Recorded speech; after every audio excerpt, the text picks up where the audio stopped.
Today I'm going to run through static positions, some arm balances that you should be training if you're doing calisthenics. They fill a lot of gaps, they're stepping stones to some of the harder movements. So if we take something like a crow position, we've got a strong crow that we can move around. That's a great transition to do some of the handstand push-up variations.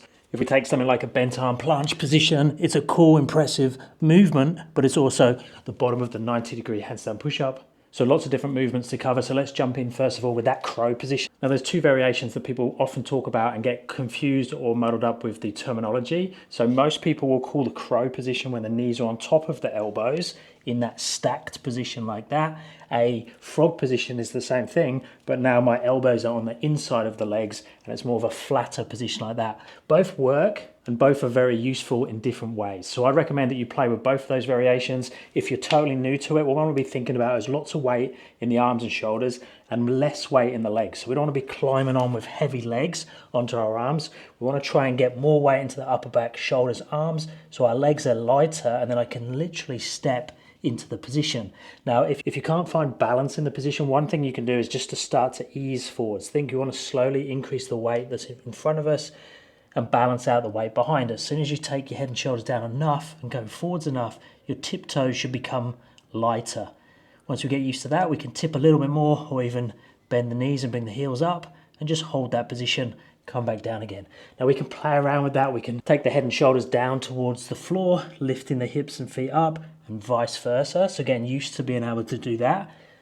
We can progress the movement into single leg. So single leg, I'm going to transfer weight across, but actually I'm transferring more weight into the upper back and shoulders. So there's less weight in both legs, which makes it much easier to lift one leg. And notice I'll lift the leg up and not backwards. If I take the leg backwards towards the wall, it's shifting weight in that direction, which I need to counteract with more weight in that direction. So I recommend when you're learning the single leg version is to extend one leg up in the air, not behind you. And make sure your head and shoulders are quite low down towards the floor so it makes the hips lighter and easier to lift up. So we can keep progressing that crow position or Bakasana as it's seen in yoga. So I could go from there into single leg variations. I could go to straightening the leg, holding it up in that position. I could take both legs off. As long as I take my head and shoulders back, put more and more weight into head and shoulders, those things become easier and easier. So if your goal is handstand push-ups, that is a really good progression towards handstand push-ups where you can start with momentum to kick you up, or I can go super slow up to handstand push-up. If you want to progress it even more from a balance point of view, you can go into the single leg, single arm version, which is used in breakdance in that air baby position. So here, you rotate, take the top left leg up and over, and then lift that hand. Some sort of sweatband on the elbow or some chalk between the knee and the elbow is really good. I don't know if you noticed there I started to slip. And then we can go on to the crane position. So the crane position is either like a bent arm planche where I'm leaning my knees on my elbows, or it's just a straight armed version of the crow. So it's that position. Now in yoga, they'll tend to take their knees very high towards the elbows, but I wouldn't particularly worry about that knee position. I would just try and focus on pushing out towards protracting, so rounding that upper back position. So this is protraction where we round out there, not being retracted or collapsed to there, and pushing the arms dead straight. External rotation, so more turning out with the hands, really does help with that one. Now that crane position is a cool skill by itself, but it could also be seen as a progression towards tuck planche. So if I hold that, bring a knee in, bring the other knee in, there's my tuck planche position, or from that position, I could press, that's hard with no warm up, to handstand from there. But I'd argue that that's probably level, if not slightly harder than some of the other press progressions. I wouldn't normally use that when programming towards a press handstand. Next, let's look at the L-sit. Now we can advance the L-sit all the way through to a V-sit, which is basically the same position, but having the legs in front of your face. I can't do a V-sit of any height, but basically it's taking the legs up there. But most people are going to be looking at the standard L-sit. Now a standard L-sit on the floor, we need to make sure that we can get into this position. So have a flat back and 90 degrees at the hip. From there, I can lift up into that position. Now, a lot of people can't do this position because they don't have the mobility to do that. So check in that you can sit in that position, and that is really important for your L-sit. So notice there that I've got a flat low back. If your back is rounded, it means that when you sit on the floor and try and get into that position, your body's going to be spilling out, and you're going to have to use lots more strength to try and hold the position. The more efficient that position is, the easier it is going to be to hold that 90-degree L-sit. The L-sits can be made much easier by bending the knees and coming into that position and elevating the hands. P-bars make that much easier, but you could use steps, books, yoga blocks, and anything in between. These size P-bars are really good for other movements as well, because you can even do rows or train to bar muscle ups on these things, strict bar muscle ups, not the kipping ones. So your standard L-sit position to start with would be this, knees higher than hip crease, and then just slowly increase the distance out with the feet, trying to keep the knee crease at the same height. I'm not a fan of doing this, because yes, you can hold it with straight legs, but it's not teaching that hip closing position and doesn't allow you to go any lower. So ideally, have the knees higher than hip crease, all the way out, wherever you get stuck, hold there for time. And then there's variations of the L-sit, so I could come into a straddle L-sit. Now the straddle L-sit is seen as the base for the STALDER press or the straddle L2 handstand. And again, it's much easier when you already have the flexibility or you raise the hands up. Next, let's look at the forearm stand. Now the forearm stand is seen as harder than the other arm balances because we're now getting a longer, taller position. So relative to the base of support, it's harder to hold this position than a crow, just because I'm taller, but the base is still much bigger than the handstand position because I've got this square, rectangle or triangle, depending on what shape I make with the hands, compared to the very small base I have in the handstand position. So for a lot of people, it's the first movement that they can go into a handstand-like position and hold away from the wall. But if you are new to it, I'd still recommend that you use the wall. Remember, when you kick up, it's much easier than a standard handstand kick up, so be careful you don't smash into the wall, and then just practice stepping off in that position.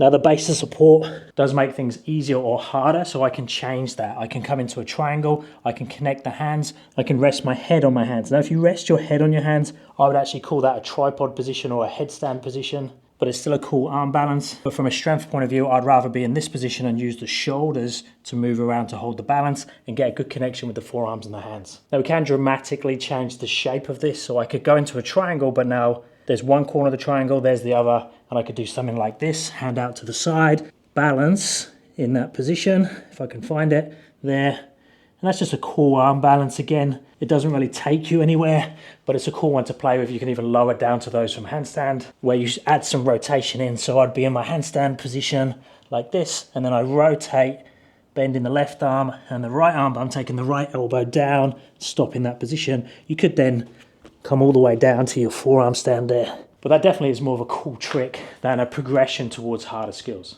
And then we have the headstand, which is very similar to the forearm stand, a definite tripod head where we have two hands and a head position being the three corners of the triangle. I'd recommend you have a big triangle. So if I go like this and have a very narrow stacked position, so my head is nearly between my hands, that makes the base of support very thin, and I'm going to be more fragile towards my overbalance and underbalance. If I can take my head further forwards like this, then that's going to be much cleaner. Now notice my headstand position, my angle is facing that direction.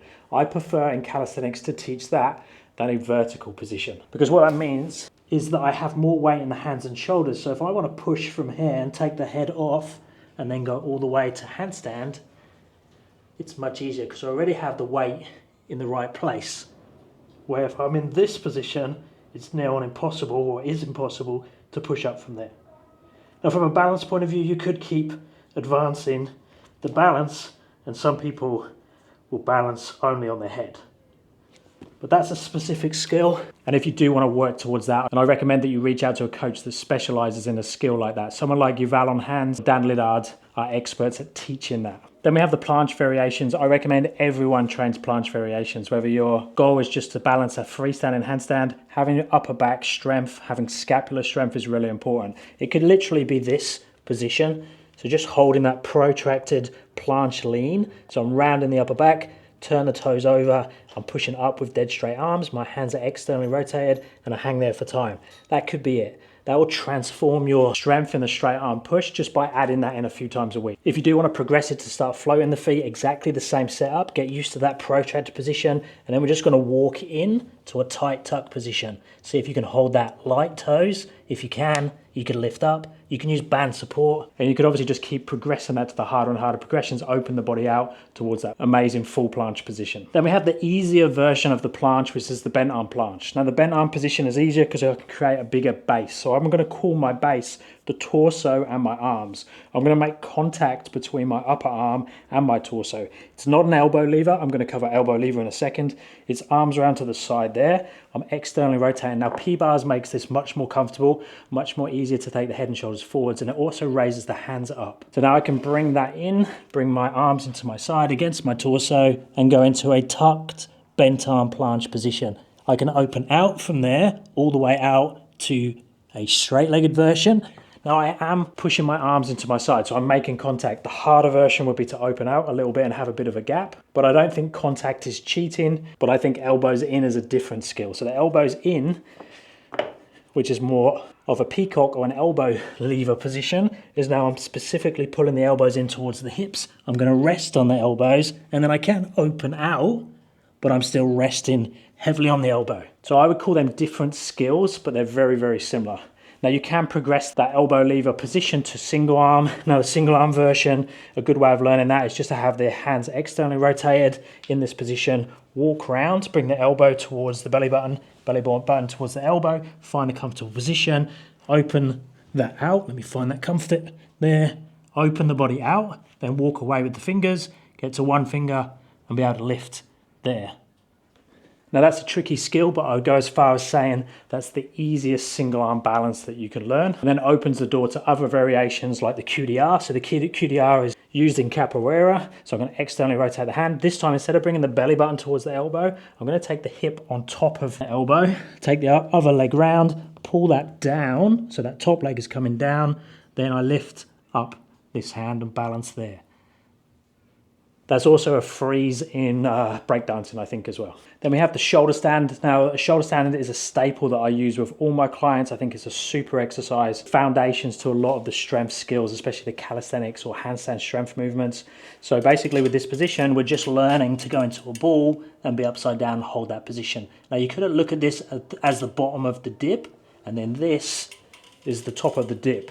So see, I'm in that top support position, exactly the same as the dip, but instead of just going down, I go down and rotate round to that L-sit position. So being able to come in and out of that position is really good for understanding that seesaw that's involved in things like 90-degree handstand push-ups, even standard handstand push-ups to scoop you out of the bottom, bent arm press handstands, L-sit to handstand. It's really, really important to understand that, and when you get good at it, it's going to help you make those skills easier and easier and allow you to get more repetitions or unlock that first rep. Now the shoulder stand itself can be done between boxes, chairs, P-bars, on the edge of a step, between two boxes. There's loads and loads of options here. I'm going to externally rotate the hands. I'm going to bring the upper arms into my side. I'm going to take collarbone down towards the box. Now at this point I can't lift up. My legs are too heavy. They're stopping me. If I keep walking my knees towards my chest and then squeeze in, I can lift up. So see there, I'm lifted up.